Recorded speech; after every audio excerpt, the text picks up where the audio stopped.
Hello and welcome to another edition of Goal Bazan. Today we're going to be talking about the aftermath of Iran's match versus Oman that happened.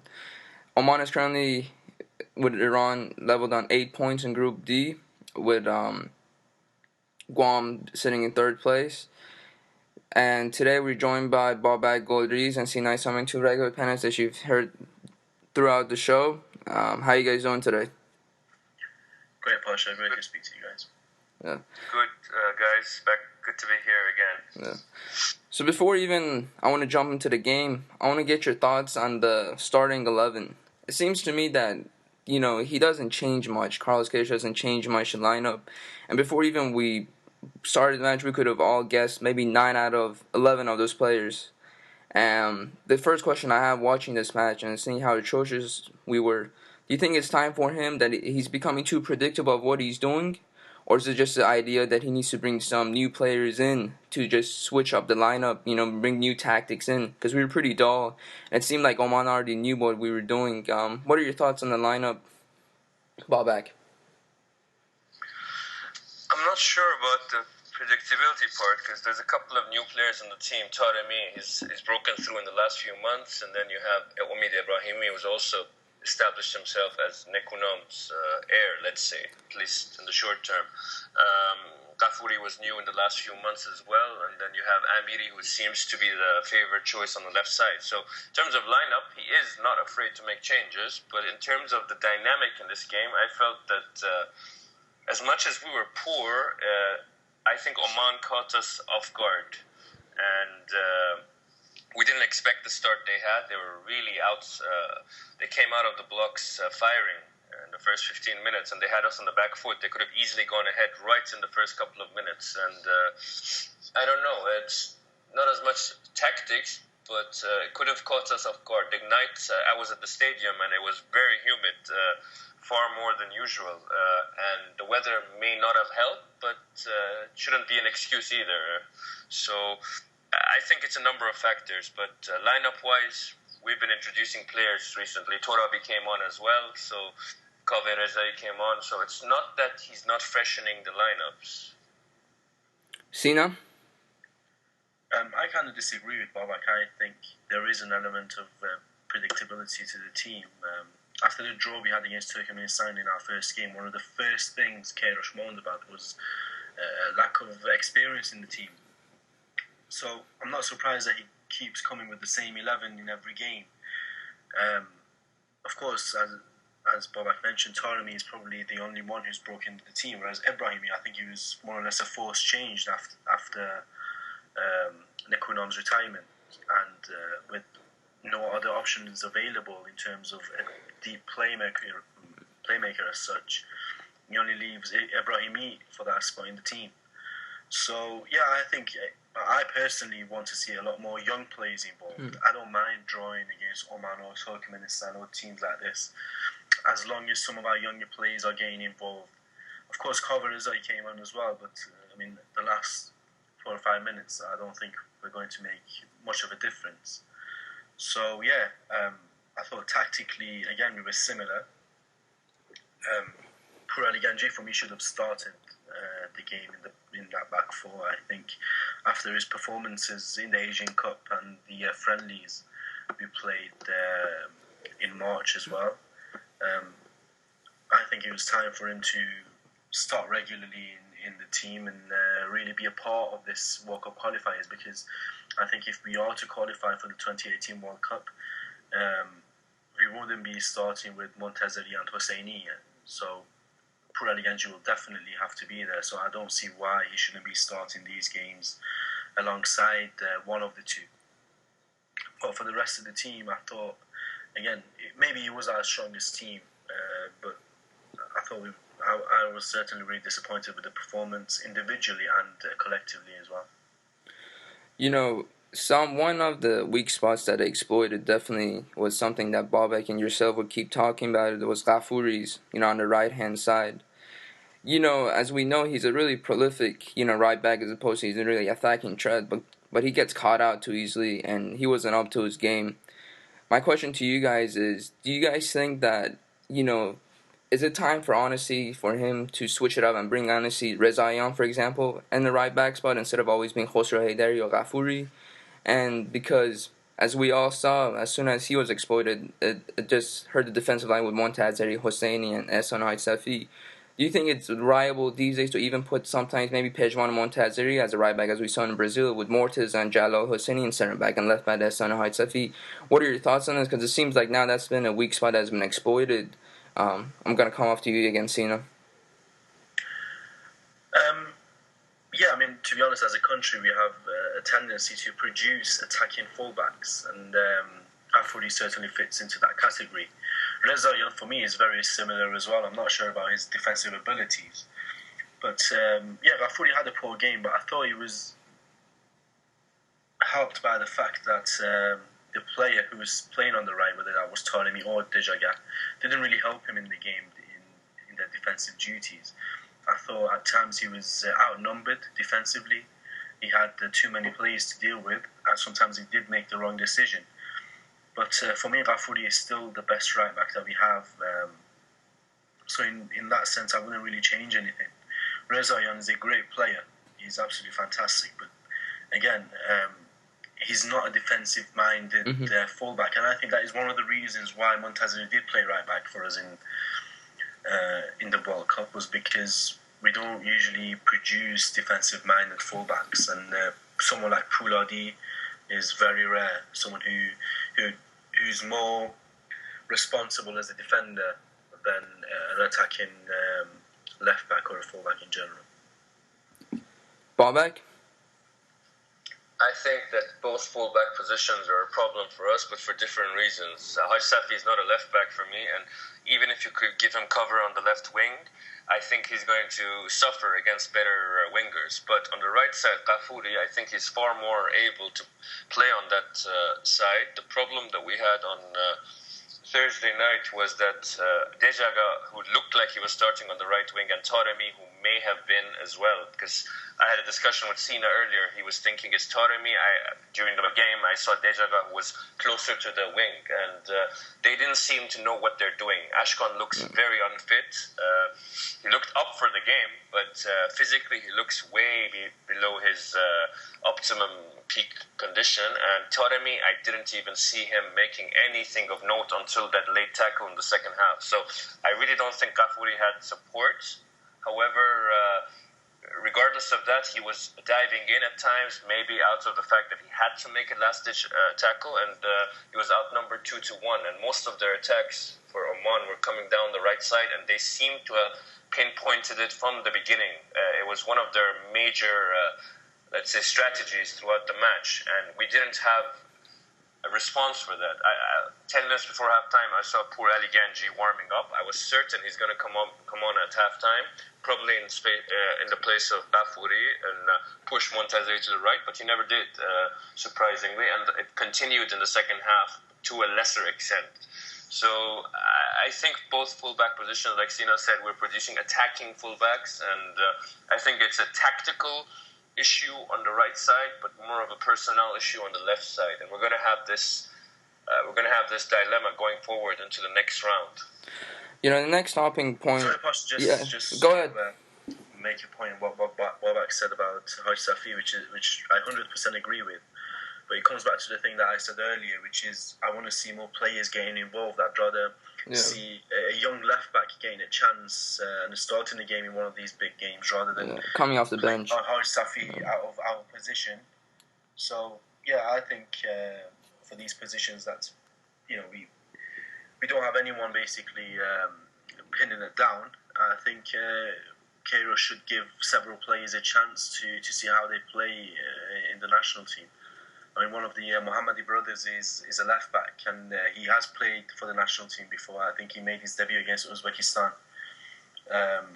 he played really well as well. So I don't see why he doesn't start a game in one of the World Cup qualifiers. See, my next question to you guys is looking at this Taremi and Dejagan trying to work it out. Because watching the Guam match, I sometimes saw they interplayed. Sometimes you saw Ashkan in the number 10 role behind Sardar. Sometimes it was Taremi. Then they switched flanks. Unfortunately, I didn't see if that was the same situation against India. But for me, against Oman, it seemed that it wasn't working. Now, for whatever reasons, I don't know why Taremi was on the wing. But what do you guys make out of this? Is this something that tactical and trying to, like, confuse the opposition that we're playing with to switch our players around? Because there was no creativity whatsoever going with the front four. Osman was trying to make the best out of him, but nobody was delivering to him. Amiri was not taking on players like he used to, use his physicality. That was just non-existent. What do you guys make out of this whole, Ashkan is 10 or Taremi is on the wing, right wing, Sina? Well, I still think Taremi played on the right because with Shojai not being involved, we always need that creative player in the middle, and I think that was the role of Dejaga in this game. And Taremi has played down the right-hand side in previous games. So, for me, Taremi was playing down the right, but he kept coming in the middle, and I thought the middle of the park was really populated, and which is one of the reasons why Afri wasn't as effective going forward. He was, again, outnumbered when we did have the ball. Whenever he received the ball down the right, he was immediately confronted by two Omani players with no support because Taremi was going in the middle to help out Osman in the box. But again, I thought Dejaga was supposed to play the creative role in the game, and he didn't really do that. But again, I think individually everyone had a poor game, and collectively I didn't think we played to our best. I think it was one of the poorer performances on the K-Rush, and he admitted it after the game as well. He said Oman were the better team, and we were lucky to get away with 1 point. He'll be more than happy to go back to Iran with a point. Babak? The fact that me and Sina are disagreeing on where Dejaga and where Taremi played says a bit, because I was at the stadium, and definitely in the first half I saw Ashkan more inclined towards the right, and Sina saw it in a different way, and that says that things were not so clear, either through intent or through the way it turned out. Either way, I don't think it was working. Taremi right now, he's in the team because he's looked quite spirited and motivated in the last few games when he's come on or started. Ashkan's in the team based a bit on reputation. His physical condition isn't the best right now, and it's showing. He's not up to the levels that he showed in the past, be it in the World Cup or even earlier, where he was even better. Alireza Jahanbakhsh's injury and his, let's say, inability to have had a good pre-season and to really take it into the main season with AZ Alkmaar has counted against him as well. So there's a bit of a hole in there in that attacking midfielder position. Masoud Shajai is not figuring either. So it's a bit of a transitional period right now in the top end of the pitch, and it's showing as our attacking play, even on the counter, is not as good as it has been in the past past 12 to 18 months. So I think we need to look at other options right now. Ashkan, I don't know if a move to Europe is something that could be on the cards in January or later, but he definitely needs to get his act together to justify being in the starting lineup. So, I want to keep it talking about Ashkan Dejaga because, having Mr. Amir Hashemi Mogaddam on our pod, former Iranian national team player and FC player, for listeners that didn't know that, he was very critical of Ashkan Dejaga, and he was saying that because, he moved to an Arabian side after the World Cup, he's become less physique, he's less motivated, he doesn't have, the motivation that he used to break up plays, his physicality isn't there, his drive isn't there, everything is just lacking, and bringing that thing to the Iranian national team is just gonna, hinder other players, as opposed to, him and Gucci if they went overseas, to a bigger club. What do you guys think about his comments on that? Is this something you guys agree with? Is this something you guys don't agree with? Babak? Yeah, I definitely agree. I agree with it, but But at the same time, I look at Ashkan. I think he's 28 now. He's looking at a big payday in Qatar. Can I blame him on a professional level? No. In terms of his ambition, I can definitely question it, because he's good enough to be playing in Europe, and he definitely was at the end of the season with Fulham about 15 months ago. So yes, it's affected him, but he's had a few injuries as well. Let's not forget. And we're playing against teams like Oman, UAE, etc., and they have all their players playing in the same region. So it's not necessarily that the standard of football is lower, but it's a mental thing where they're kind of switched off, or they feel like they can get away with offering less, or maybe it's a game against Oman and they feel like, you know what, a draw is enough, or we can get through this game without playing our best and we'll go to the next round, and then matches against Australia or Japan or South Korea, that's when our players are up for it. So there's a lot of different factors, and like Sina said, most of the players collectively had a poor game. So it's difficult to really single out someone like Ashkan right now, because I could pick out holes in a number of other players on Thursday. The only one who looked really, really up for it was other than Hosseini probably, and maybe Montezeri, is Haqiqi, who's again looked solid to me. Yes, he was partly to blame on the goal, but that cross should never have been allowed to get to the far post. But he made some saves. He looked aggressive in the box as well. Generally speaking, I think he's continued his, if not a 9 or 10 out of 10 performances, he's continued with a 7.5 to 8 consistently throughout his reign as our number one goalkeeper. Sina? Yeah, I agree with everything Mr. Hashimi said, but look, it's very naive to pinpoint just one player for dropping 2 points away from home. I think there's a lot more elements involved in such a result, and I think again, as I mentioned before, collectively we were off. Of course, Dejaga had a poor game, but again, you could point out any other player, and you could easily make a case for them not being at their best. So it's very easy to just jump on the bandwagon and say, look, we dropped 2 points because Dejaga didn't play. But how about the goal we conceded? Kafuri should have closed down the play a lot sooner. That cross, as Bobak said, should have never come in. But the player had far too much space. And then once the ball is already in the box, a huge confusion, which, look, Hariri is a great shot stopper, but these are the things that I've criticised him before. A lot of indecisiveness in him. He's unable to make a decision. He should have come out for the ball, punch it or whatever. He didn't. The defenders were confused. There's no communication in there, and we conceded the goal. It's very similar to the goal we conceded against Turkmenistan, if you remember. But that goal was from the other side, from the left-hand side. So, look, obviously Dejaga wasn't at fault for the goal. It was the defenders plus the goalkeeper. So you could make a case for different parts of the team, different players having a poor game and being at fault. But look, the point about Dejaga is absolutely right. He's, in terms of quality and pure talent, he's above any other player in the team. And he should be playing at a higher level. But again, when a team drops points, when they don't perform, you can't just blame it on one player. Who should have performed better, of course, but it's really easy to just pinpoint one player and say he was to blame for that performance. Before I move on and talk about substitutions, I want to look at Anjanik Teymonia and Omid Ebrahimi. What have you guys seen about this partnership? Do you guys think this is going to be something long-term? Because for some reason I felt both of them were not up to their game. It looked really shambolic, and then he brought in Mehdi Torabi to, for the central midfield to, strengthen it a little bit as opposed to just getting overrun with. What do you make out of that partnership, Bobak? Do you want to see somebody different instead of Omid? What are your thoughts on it? Personally, I feel they're too similar a player, or at least they're playing too similarly in terms of the roles they're playing for the national team. I think that Ando he's got that box-to-box mentality, but he's the guy that will push and put pressure on the guy with the ball in the center of the field. But Omid is playing a little bit deeper in terms of distributing and recycling the ball, but I don't think that plays to his strength. He's more of a guy who gets stuck in as well, like Ando. So for me, it's not an ideal partnership.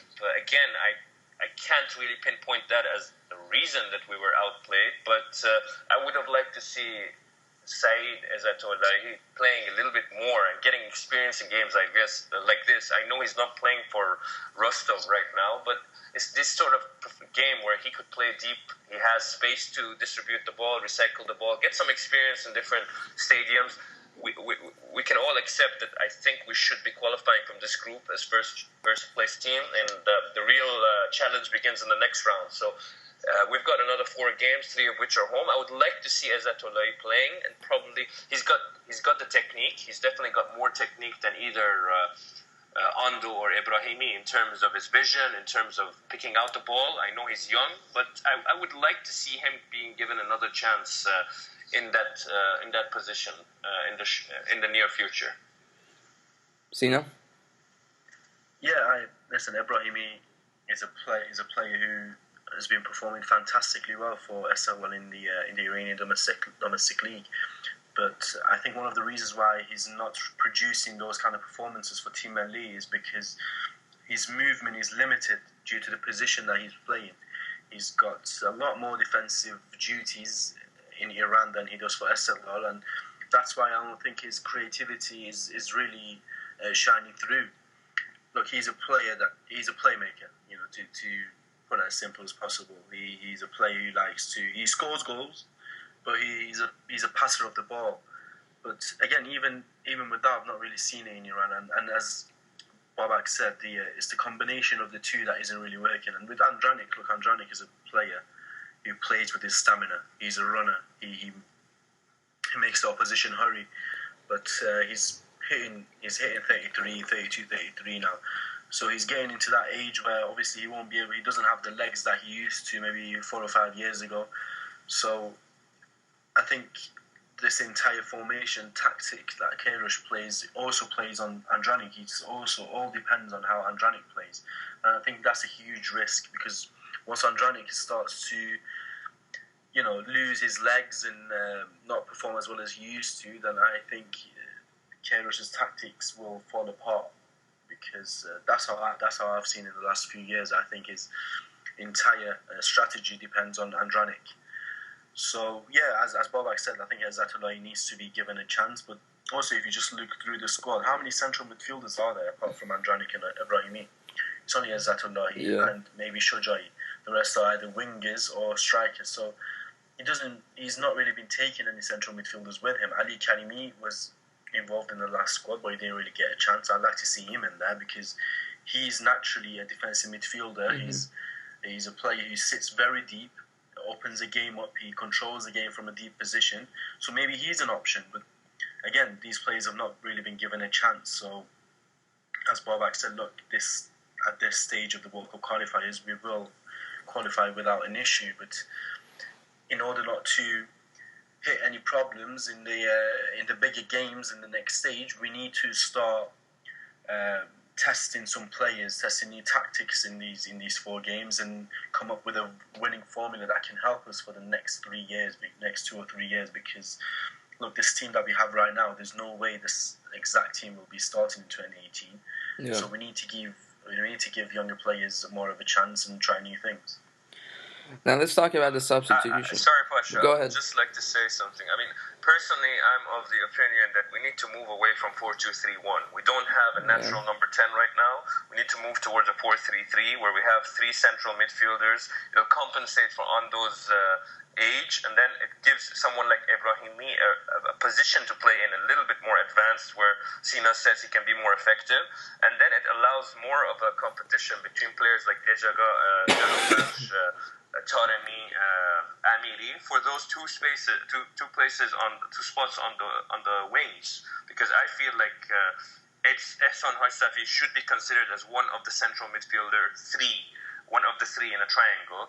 One can be a little bit more advanced, but dropping back into the middle, we're not as strong as we have been in the middle of the park. I don't think we were that strong in the last few years, but we had Javad Nekunam, who's a legend, and again, Nekunam and Teimourian as a partnership, and on an Asian level, they still stood out.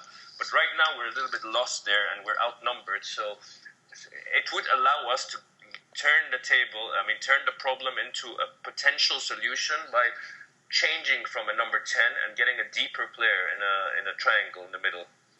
Would you guys say that was sort of like his first substitution with Torabi coming in and putting Amiri out? You know, and that could be other top. But my other topic is something that I criticize Kairos for is he left the substitutions way too late. You know, especially seeing that how Oman was compact defensively. We needed like Amiri wasn't up to his game. He's been somebody that excites me. He's been one of my favorite players watching, but he's been severely disappointing. Not using his not taking on players like he used to. He was just very clumsy against Oman. Do you guys think that he should have brought in more wingers? Somebody that we need more pace and power to break down this team as opposed to leaving it so late. And then obviously, what are your thoughts on the whole bringing Torabi and Amir out? Is it something that you think Ballback that you just said, is it like a 4-2-1-3 we could say? I mean 4-2-1-3 or 4-3-3, however you want to look at it. And what are your thoughts on the substitutions overall? I think tactically, substitutions happened a little bit too late. I would have made it halftime sub for sure. But overall, I think in the second half, for the first 10-15 minutes, I felt like we were trying to get back into the game, but the Omanis again went on the front foot. The tempo for us when Oman was sitting deep was a little bit slow. We were going from left to right, trying to find holes in their defense, and we weren't really successful. All our attacks came down the wings where we were managed to put in crosses. Torabi came on. He was inclined to play on, if I'm not mistaken, on the right side. He was closer to the right wing. But again, I saw doubling up, which worked with Ashkan, Torabi, and then Ghafouri as well was adding up. So we had three players coming on the right side. But I'm not sure. I mean, we were a little bit lost. We were trying to find ways to go across them, but the tempo wasn't there overall. And we did bring in Ali Shah as well on the other side. Mm-hmm. But again, even that wasn't met with success. So I'm not sure. I mean, it's easy to speculate right now if we needed to bring in different wingers. But on the day, I felt we were just off. Too many things were not going right for us to say that one or two specific changes may have made a difference. Sina? I think, excuse me. I think the substitutions were the right one. I just think the timing was wrong. Look, Ali Shah is a player I've been banging on about for a very long time. A huge fan of him, and I think he's a player that really changes the game. He's a constant runner. He constantly runs the channel off the ball. When we don't have the ball, his work rate is incredible. And I think in the long term, I think he'll be more of an option down the left than Amiri. And I think he should have come on a lot earlier, because when you have a player who constantly makes movements, makes runs behind the defence, he automatically makes the players on the ball look up, look forward, taking the ball quicker forward, basically increases the tempo of the game. So I think he should have come on much earlier. And maybe I thought he should have brought on Shojai as well, since we didn't really have a number 10 as such. I think him coming on maybe would have changed the game. But again, as Bobak said, it's easy to say, these ifs and buts, you could just constantly go on about it. But I certainly think Ali Shah could have come on earlier, as well as Qadr Azai. I think just as far as I remember, there was a cross from Ghafouri which Sardar headed just over, and then there was another cross from Ghafouri which he should have cut back into the penalty spot where there was a player. I don't know if it was Torabi or Azmoun waiting for the cross, but he sent it over instead, and it missed everyone and went over to the other wing. Other than those two chances, maybe a late run by Ali Shah or Torabi towards the box where they just couldn't make as much of it. I don't think we troubled their goalkeeper or really created anything. So despite the changes and despite all the possession that we had late into the game, I didn't think that we were able to have any sort of end product. I think that comes from a lack of creativity, which we've certainly been talking about in the last 12 months. A lack of real number 10 who can really unlock the game when the opposition is really sitting back and absorbing pressure. You really need that player who can pick a pass or take on a couple of players and unlock the game. So I think that's what we are really missing right now, a lack of creativity, especially at the latter stages of the game when we really need a goal. So yeah, we have a late newcomer, regular panelist Alireza Paykan. And Alireza, could you give us your quick aftermath of your thoughts about the Iran versus Oman match? Hi guys. Yeah, it was not a good match of our side. The lack of the pace and the creativity was it was not that I was used to. I think we need some new creative guys. I think we need John Bash back. I'm not happy with the performance of Ashkan Dejagan. So, but normally we should beat Oman. This is not the level of our play. So we must beat them. So I don't think it was a good match. And that's my opinion. And one last thing before we move on to the Iran versus Japan match. Well, what do you think it's because of Ashkan Dejagan? Do you think it's because of his injury, because of his physique playing in the Arabian League? What is it? I think it's the second one. I think if Ashkan has played in the Bundesliga, he has played in Premier League, in the youth level of German national team. So I think he's used to a certain training level. And what I know of also one of my players who plays in Qatar is that they don't have the pressure, the intensity of the training. So I think if Ashkan will play there 1-2 years more, then it's finished. So I think it's because of the Qatar League that now they hit us with the national team. A lot of players are playing there, not good for the national team. So it's for me better to go for the players better to go to the Championship of England or something and train there on a serious level, but not in the Arabian competitions. Babak, I want to get your thoughts on Oman. Obviously, they have been extremely doing well against Iran. Last time we played, I believe it was 2009 when they beat us 3-1, which was a whole different Iranian side, especially when Mehrdad Oldadi was still part of the squad back then. Is this a new Omani side that you've seen, and how far do you think they'll go? Because Iran and Oman are favorites to advance to the next stage. But what are your thoughts on them overall, and how have you seen them, especially with the new number 10 and 11 they have, which show really explosive? So, what are your thoughts? I think that historically Oman has been one of the countries in the Gulf which plays the better brand of football. They're not the kind of team that wastes time. They like to play attacking football.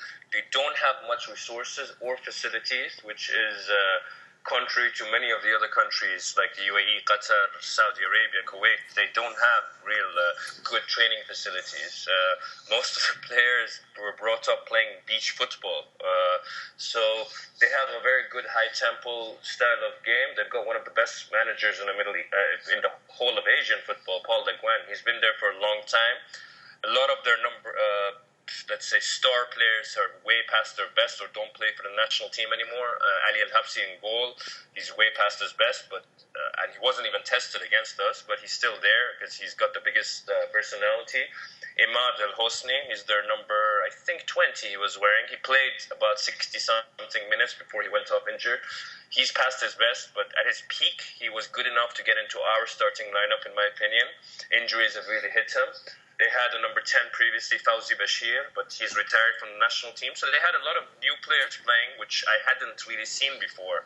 Number 10 and 11, they were very dynamic and very quick, and they're combining very well. And they were causing us all sorts of trouble, especially down the middle and our right side as well. So I think that Oman should qualify for the next round, although I wouldn't be surprised if they miss out at the end. One of the major problems is that fitness levels kind of drop in the last 20 minutes, and this has always been one of their problems. Mentally and physically, to close out games, they haven't been able to do so in recent history. But if they do make it to the next round, I don't think that they're going to cause much trouble. So this sort of result at home is probably the best they can do in terms of playing against the big sides. Appreciate your thoughts on the Oman match, guys. The next thing I want to discuss about quickly to wrap this pod up is Iran versus Japan, which that'll be extremely exciting knowing that it's been a while we haven't played Japan and it's going to be in our home stadium in Azadi. I'm going to come off to you, Sina. What are you most looking forward to? What do you think needs to be changed? Where do you see Japan exploiting us? And what are your overall thoughts on the whole match? Well, I mean, these big games are always exciting, even if it's just a friendly. I think we will see two of the giants of Asian football going head to head. But I think there is a lot in it for us. There's a lot more in it for us than it is for Japan. I think it's an early test to see how we fare against the big sides before going to the further stage in the World Cup qualifiers where the big games will happen. So it's a good test for us, but at the same time, I think K-Rush should test a couple of new players, maybe a different tactic, just to see how we get on. At the end of the day, it's a friendly. Win or lose doesn't really matter, doesn't really make a difference, but it's all about how, learning new things about the team, about the players. I think someone like Izzatullahi or Omid Ali Shah, these players for me should be starting because they're the future at the end of it. I mean, the likes of Montazeri or Andranik or Wahida Hamidi, these players won't be there in 3 years' time, as I already mentioned. So I think younger players need to start getting the experience of playing in big games against better opposition, a team who is made out of players playing in the top leagues in Europe. So again, I think it'll be a good test, but I want to see our younger players starting and gain a real chance of playing against a top side. Ali Reza? I think Japan is going to be very difficult because, like Sina says, they are all playing in the Europe top teams, and the physical, the pace of the game in Japan's side is much higher than Iran. But on the other side, we can play our favorite style of football as on the counter-attack. That also, in my opinion, also depends on how many people come to the stadium, because they can help the national team a lot, especially against Japan.